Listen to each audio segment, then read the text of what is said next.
Assalamualaikum.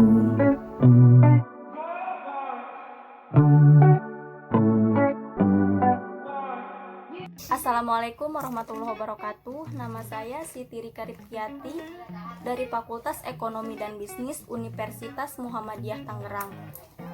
Di sini saya mendapatkan tugas presentasi dari mata kuliah teori dan praktik pengambilan keputusan. Buku ini dikarang oleh Dr. Hamdani SE, MM, MAK. Beliau adalah salah satu dosen dan kaprodi dari Universitas Muhammadiyah Tangerang. Ini saya akan menjelaskan bab 11, yaitu pengambilan keputusan dan analisis rasio keuangan. Laporan keuangan. Laporan keuangan merupakan hasil akhir dari proses akuntansi yang digunakan sebagai dasar pengambilan keputusan bagi penggunanya. Laporan keuangan memberikan informasi tentang aktivitas operasional perusahaan dan posisi keuangan baik kepada pemilik, manajemen, maupun pihak luar yang berkepentingan. Laporan keuangan ini terdiri dari laporan laba rugi, laporan neraca, laporan saldo laba, dan laporan arus kas. Dan catatan atas laporan keuangan. Laporan laba rugi. Laporan laba rugi adalah laporan yang memuat informasi mengenai pendapatan-pendapatan dan biaya-biaya atau expense perusahaan selama periode tertentu. Laporan neraca. Laporan neraca memuat informasi tentang keadaan aktiva atau aset dan modal sendiri. Laporan saldo laba. Laporan saldo laba memuat informasi tentang laba yang dihasilkan dan akan dibagikan sebagai dividen atau laba yang ditahan selama periode tertentu. Laporan arus kas. Laporan arus kas memuat informasi tentang kegiatan operasi, investasi, dan pendanaan perusahaan terhadap arus kas selama satu periode tertentu. Masing-masing aktivitas akan menggambarkan arus kas masuk dan arus kas keluar. Catatan atas laporan keuangan. Catatan atas laporan keuangan adalah bagian integral dari laporan keuangan yang tidak dapat dipisahkan.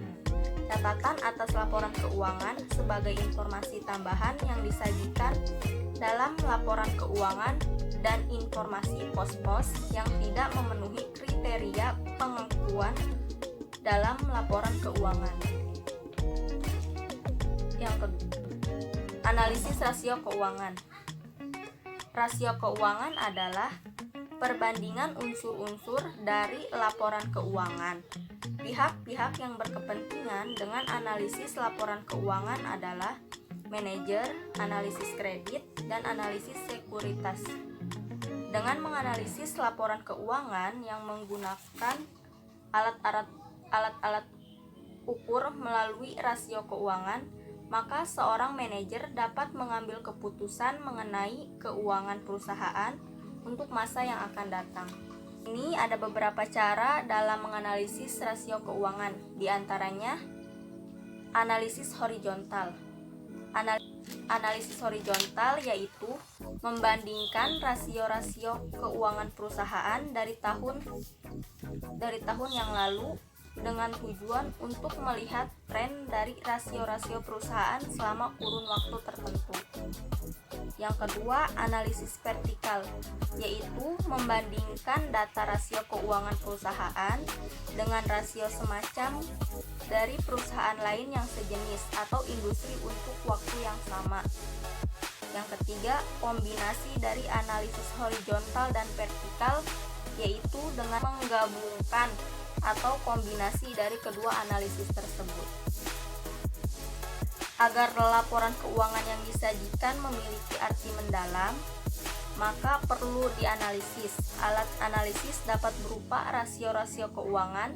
Setiap rasio mempunyai tujuan dan kegunaan masing-masing.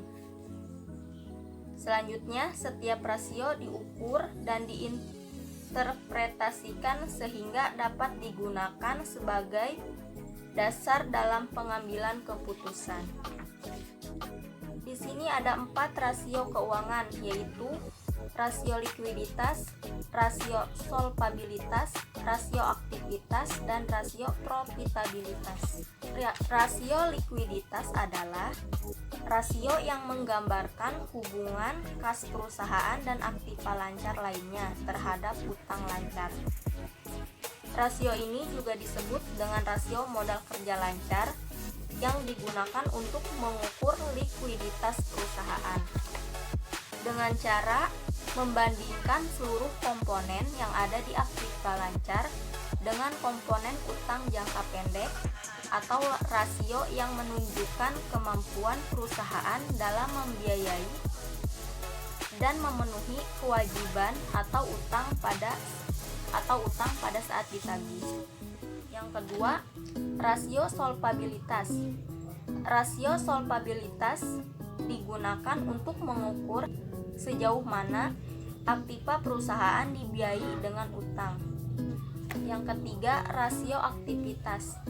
Rasio aktivitas yaitu rasio yang digunakan untuk mengukur tingkat efisiensi pemanfaatan sumber daya perusahaan, penjualan, persediaan, penagihan, piutang, dan lainnya.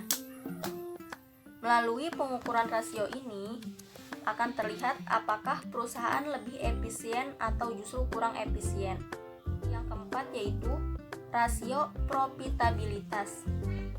Rasio profitabilitas merupakan rasio untuk menilai kemampuan perusahaan dalam mencari keuntungan.